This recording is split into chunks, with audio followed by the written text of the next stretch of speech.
kali Bu Mega sudah melakukan pelatihan selama 3 minggu yang lalu tentang 7 jurus BK ya. Nah, salah satunya ini tentang kelola emosi. Sebenarnya 7 jurus BK itu ada 7. Yang pertama adalah tentang mengenal potensi, yang kedua ini kelola emosi, yang semua ini telah diberikan di kelas.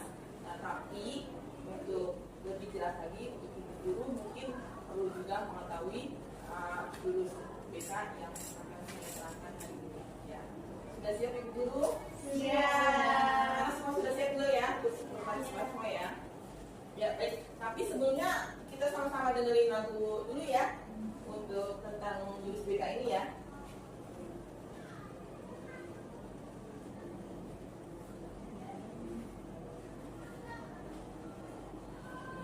Nanti kita minta tolong untuk diri semua ya, sama kita ikutin gerakannya ya.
Emosi adalah suatu perasaan yang dirasakan oleh seseorang. Benar-benar perasaan.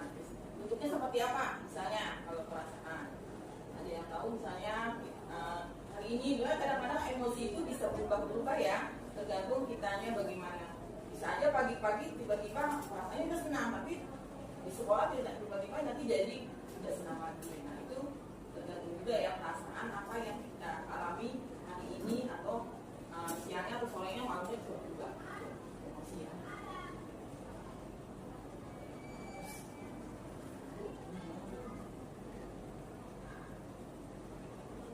Ini capaiannya ya, BK-nya masuk pembelajarannya. Tapi sebelumnya kasih kertas dulu ya. Jadi kertas ini kita akan sama-sama. Nanti Ibu Mega mau cerita tentang cerita seseorang ya. Tapi nanti ada tugasnya, ini pegang kertasnya dulu. Nanti ada perintahnya. Nanti kalau misalnya ada perasaan senang, kapan akan diapain kertasnya.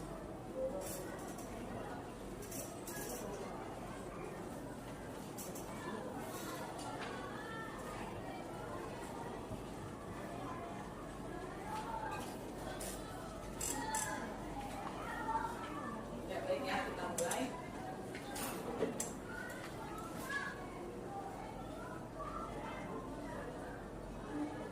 Ini tujuannya supaya kita tahu kalau kita menerapkan soal emosi itu untuk murid kita ya, mengerti apa itu arti emosi, apa jenis emosi dan peta emosi dengan well of choice, dan murid dapat mengendalikan emosi dan stres ya.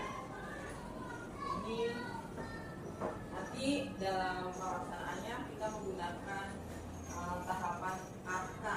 AKA itu terdiri dari aktivitas, refleksi, yang ketiga AK-nya adalah konseptual, dan keempatnya adalah aplikasi. Ya, itu AKA sistem apa tahapannya tadi kita lakukan.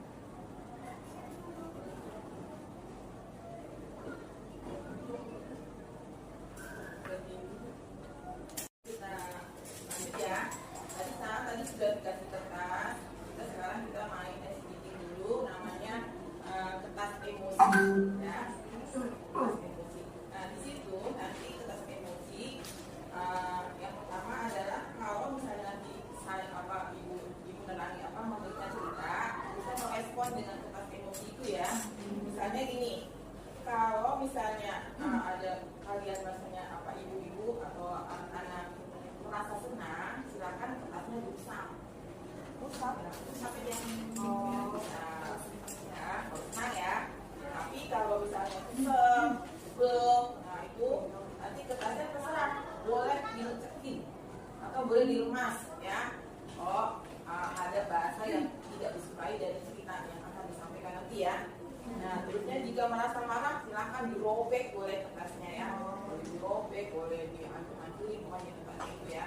Nah, sekarang kita main, kita mulai ya. Ya. Ceritanya mulai kemarin pagi itu ibu guru ya, semuanya ibu guru berangkat ke sekolah mengendarai sepeda. Sepeda motor ya, sepeda. Bahan ajar yang sudah disiapkan tadi malam, pagi sudah mau dibawa, sudah disiapkan digantung kanan, diikuti motor ibu. Namun beberapa meter kemudian, sebelum sampai di sekolah, motor tiba-tiba mendadak mogok ya, karena kehabisan bensin. Dengan susah payah ibu guru mendorong motor hingga sampai ke sekolah. Nah itu silakan respon motornya. Kita yang pertama ya, itu kesel ibu gurunya berarti kan ya, habisnya mogok, punya udah mogok, udah mau siap mengajar, ternyata di tengah jalan motornya mogok. Sekarang kita lanjut lagi yang kedua. Sampai di saat di sekolah, hampir semua anak datang tepat waktu. Tapi ada satu anak yang bernama Andi masuknya terlambat. Dia hanya menunduk sambil berkata, maaf Bu, saya terlambat. Sampai sekolah kedua silakan.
ada seorang bapak mengetuk pintu kelas yang lagi sedang diajar sama ibu yang tadi itu ya.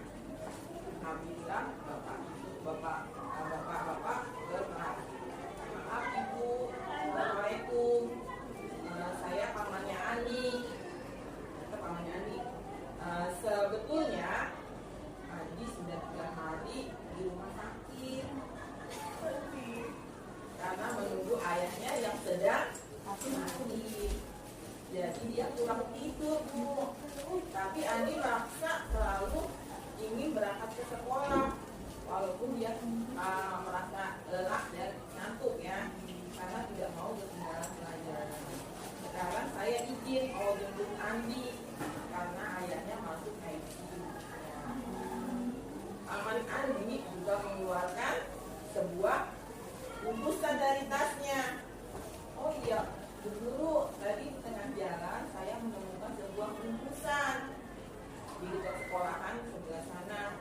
Saya tadi cek di dalamnya, ternyata ada buku itu ada nama sekolah ini. Nah, mungkin ibu guru bisa sampaikan kepada guru yang lain bahwa ini ada bungkusan yang ketinggalan di tengah jalan. Kemudian gurunya melihat, iya, LPP yang saya akan ajarkan kepada anak-anak. Nah, setelah itu dia yang tadinya kebingungan mau mengajar dengan bahan ajar yang tidak ada, ini gembira wajahnya ya, melihat karena buku yang sedang dicarinya ada ketemu ya. Akhirnya Andi dan pamannya ingin untuk ke rumah sakit menengok ayahnya yang di ICU ya. Nah, ibu guru yang di kelas dengan bahan ajar yang sudah ada di tangannya melanjutkan pelajarannya dengan semangat dan menggunakan bahan ajar yang telah dikembalikan oleh pamannya Andi. Nah, dengan penuh kegembiraan dia mengajar di kelas. Sekarang coba angkat kertasnya tolong. Sabar ini saya Ada yang hancur, ada yang lucu. Ini yang di sedikit hancur dikit, ada yang masih polos. Nah itu hancur semuanya. Ya, bisa kasih refleksinya komentarnya kenapa Ibu Manda? Menurut Miss Manda gimana? Komentar saya menurut cerita dari Ibu Mega sampaikan, kesimpulannya sih berarti jangan langsung mengambil kesimpulan sekejap itu loh Bu Mega. Jadi harus tahu secara inti keseluruhannya. Berarti kan sesungguhnya anak itu emang pengen belajar, cuma emang situasi kondisi yang tidak memungkinkan dan juga bukan yang dimau sama si anak tersebut gitu kan.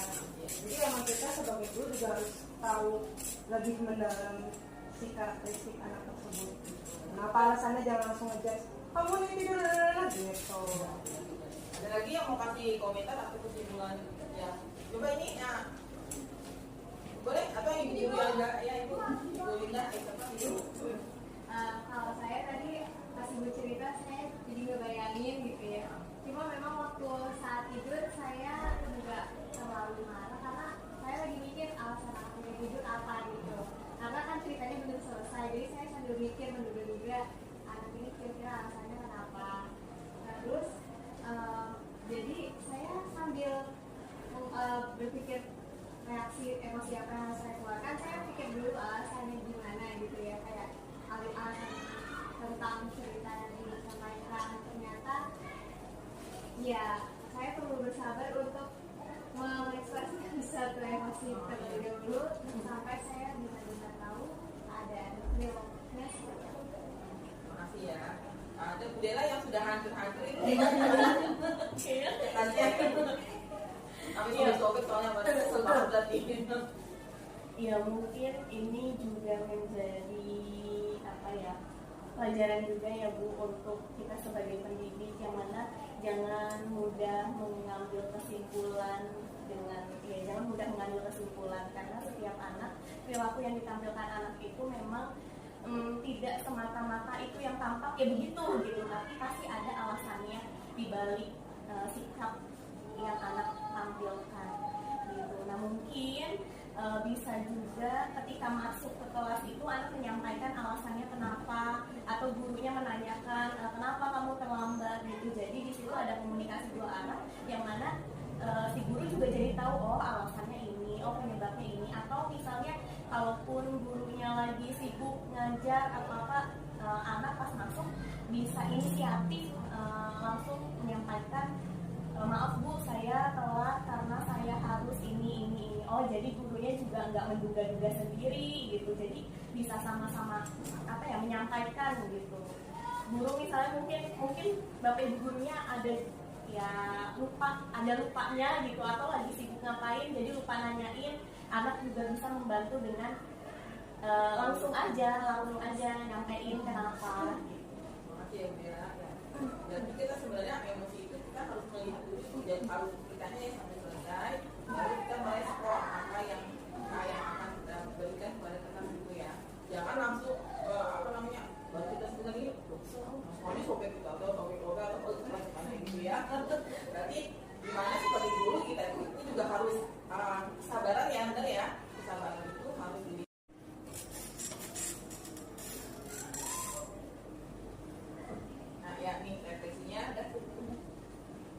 yang pertama, apa pola emosi yang amati dari pengalaman saya hari ini? Apakah saya mudah tersulut? Apakah saya menahan emosi?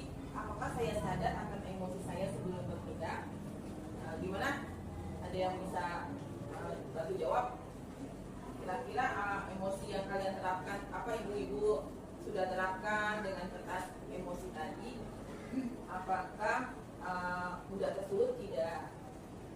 Dengan cerita yang tadi, dengan belum selesai ternyata sudah ada responnya ya. Dengan kertas yang tadi sudah langsung ada yang lemes sampai itu karena belum tahu cerita selanjutnya ya. Apakah bisa menahan emosi dari cerita yang tadi? Ada yang bisa, ada juga yang belum bisa menahan emosi. Apakah saya sadar akan emosi saya sebelum bertindak? Bagaimana? Kira-kira ibu dan anak-anak semuanya sadar kan ya semuanya ya, maksudnya dengan melakukan respon tadi dengan kertas tadi, berarti emosi kita masih kurang ya ternyata ya untuk menahan sesuatu dari cerita yang tadi. Nah ini yang kedua,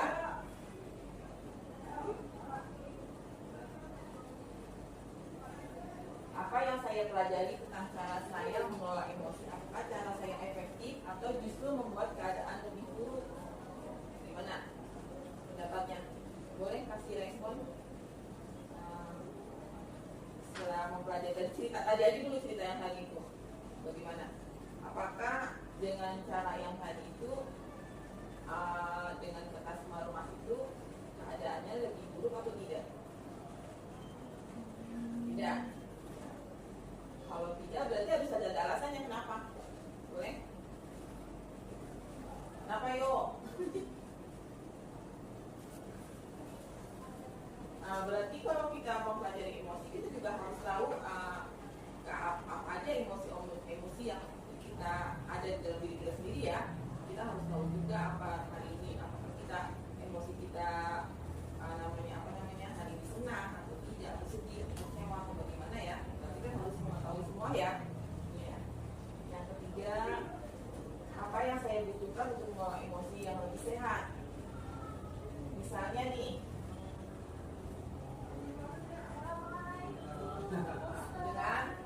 boleh dengan misalnya kita kalau mau marah kita kasih jeda dulu. Jadi mungkin marah kita tidak akan terluapkan ya, supaya tidak menjadi lebih besar lagi.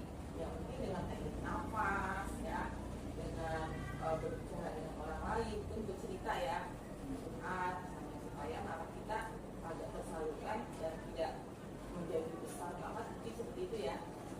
Bagaimana pengalaman ini bisa saya gunakan untuk membantu murid saya mengenali dan mengelola emosi mereka sendiri? Bagaimana caranya? Bagaimana pengalamannya? Mungkin ada juga pengalaman ini bisa juga dialami kita sendiri ya. Kadang-kadang kita kan mengajar kan kadang-kadang kalau lagi memang kurang baik ya bisa aja marah ya. Bisa juga kita sabar. Bisa juga kayak kalau kita cuek aja juga nanti yang di kelas itu makin tambah berisik ya.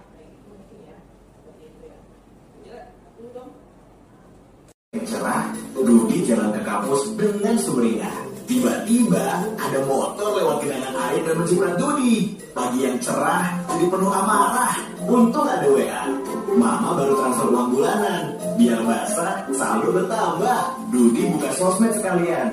Baca postingan nyinyirin tim sepak bolanya yang keok. Sebagai penggemar setia, ia wajib komen. Di kelas ada kabar, dosen berhalangan hadir. Dudi pun melipir ke kantin Bang Ohir. Di kantin, Dudi antri. Ternyata ada Susi, kecengan Dudi. Dengan heroik, Dudi mentraktir Susi. Tapi pas di kasir, Dudi sadar, dompetnya ketinggalan di kosan. Itulah cerita Dudi hari ini. Peristiwa datang dan pergi, emosi silih berganti. Kalau kita tak bisa mengenali dan menjadi pilot diri, maka suasana dan lingkungan akan pegang kendali. Teknis marketing, propaganda hingga provokasi tahu persis bagaimana memanipulasi emosi. Banyak hoax yang menyentuh emosi, menggerakkan hati, dan akhirnya menggerakkan jempol untuk ikut menyebarkan. Konflik, perang saudara, dan aksi terorisme kebanyakan berawal dari pemanfaatan ketakutan dan perasaan terancam. Emosi itu alarm jiwa yang memberi rasa pada dunia. Tanpa emosi, hidup ini tawar dan hambar. Tapi, jika emosi jadi raja, maka kita akan jadi budaknya. Kita tak beda dengan termometer. Panas naik angkanya, dingin turun ukurannya. Itulah sikap reaktif. Kita gak pernah bisa mengendalikan cuaca dan peristiwa, tapi kita bisa mengendalikan cuaca jiwa kita. Sekarang Dudi sedang belajar jadi pengendali emosi. Setiap ada peristiwa, gak langsung bereaksi. Tarik nafas sambil mengamati. Dudi gak mau lagi jadi termometer yang suhunya ditentukan suasana sekitar. Dudi mau jadi stabilizer. Meski tegangan naik turun, aliran listrik tetap stabil. Atau kulkas. Meski di luar panas, dalam tetap adem. Bagaimana dengan kamu? Apakah kamu termometer atau stabilizer? Nah, itu dia ya, kita harus mengenali emosi yang ada di diri kita ya. Ya kadang-kadang seperti itu tadi, kalau kita misalnya emosinya tinggi ya, berarti kita tinggi banget tadi kayak stabil, apa namanya, termometer ya. Tapi kalau kita bisa mengadamkan diri kita sendiri, jadi bisa kita stabilisasi. Nah sekarang bagaimana kita mau milih termometer atau stabilizer? Itu berarti kita harus bisa mengendalikan emosi kita yang kita ada di dalam diri kita ya. Baik, kita lanjut lagi.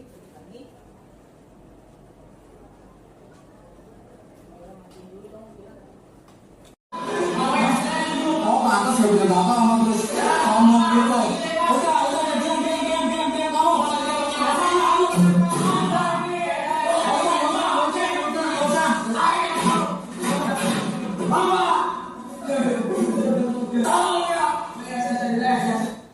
Nah itu dia ya, emosi kalau kita sama-sama keras ya, belum malah jadinya kayak gini. Jadi kalau misalnya gimana baliknya ya,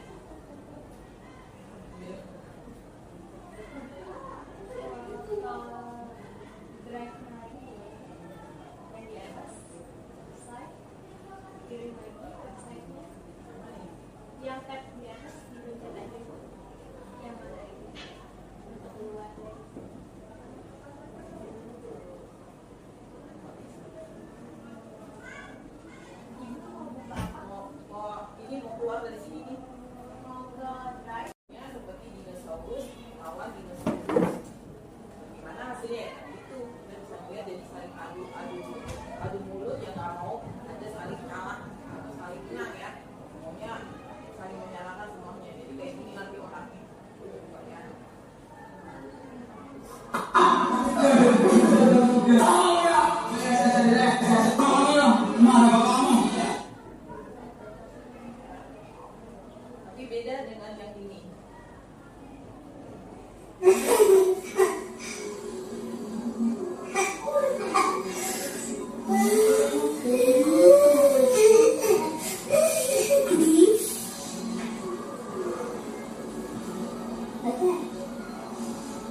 pilihan yang dia inginkan berdasarkan yang ada di sini.